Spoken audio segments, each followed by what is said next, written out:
Ayan.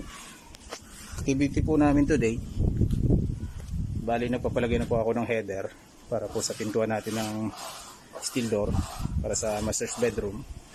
So bubuhusan po nila yung ibabaw na, hindi papatungan po ng another CHB.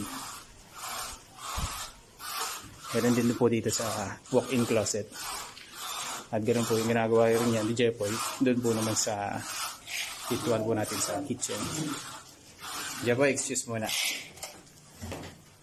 Dito po naman sa loob ng CR. So, pinaliwanag ko po dito kay Ma'am Janessa. So, dito po, kung maaari, dito na lang natin ilagay si lavatory, yung lababo natin. Then, yung tubo po na yun na para po sa lavatory, dito natin mapapalipat. Para sa amin po, para po mas ma-maximize natin yung space.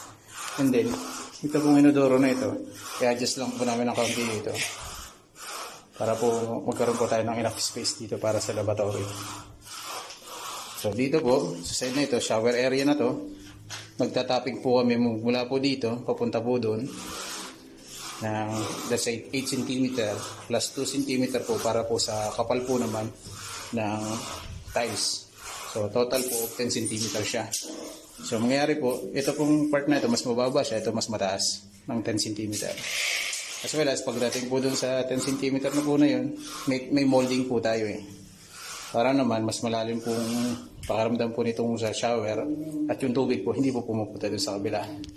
Kailangan lamang po magbutas po ulit kami ng isa pa dito.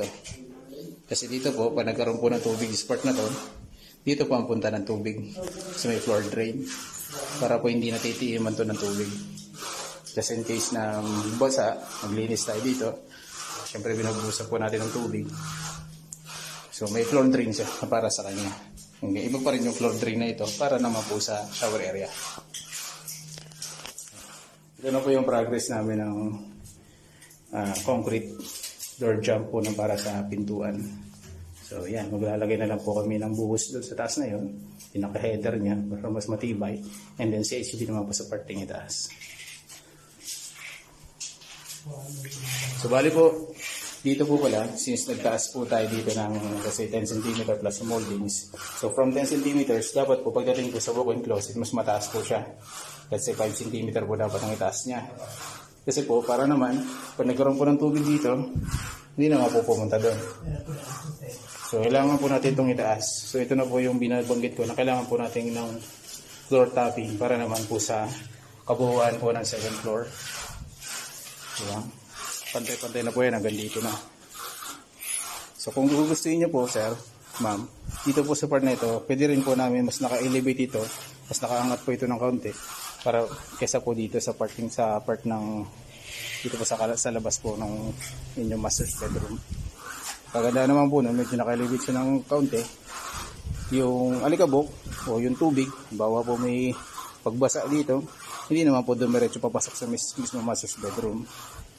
So same concept po na gagawin namin pagdating naman po dito sa pong pintuan na ito, sa swing door na ito, aluminum glass na swing door. Dapat nakaangat din po siya kesa dun sa baba, kesa dun sa kabila na yon. So pag angat niya, let's say kahit naman po 5 cm lang, para lang maproteksyon na lang natin na yung hampies po ng tubig galing po dito sa labas, hindi po papasok po dito sa unit. Ito po sa loob. Ganun din po doon, nakaangat din dapat. So sa madaling salita po, ito pong kalakihan po nito ating second floor is kailangan po talaga itong mga floor tapping. Ayan po. Ito naman po yung progress na po namin dito sa bintana po ng master's bedroom. Ayan, halos dito pa sila ito kompleto na po. So papapantay ko na lang po yung parting itaas na yun. Actually, ayun po yung hinahasa na lang po talaga namin bago po magpintura para mas mapantay pa po yun. So dito po naman, okay na rin po yung kantuhan ng bintana dito sa side na ito. Pero pagdating po sa labas, kinukompleto na po nila. Inaayos na po nila.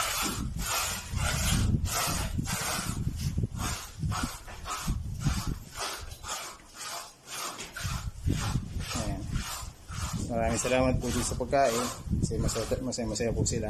Jeboy, ang masasabi nyo sa binigyan ng pagkain sa inyo sa kapanginom? So, thank Foods, always. Oh, Jerwin.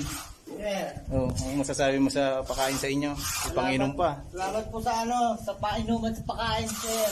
Asan si Mark? Wala si Mark eh. Nasa baba. With 1K.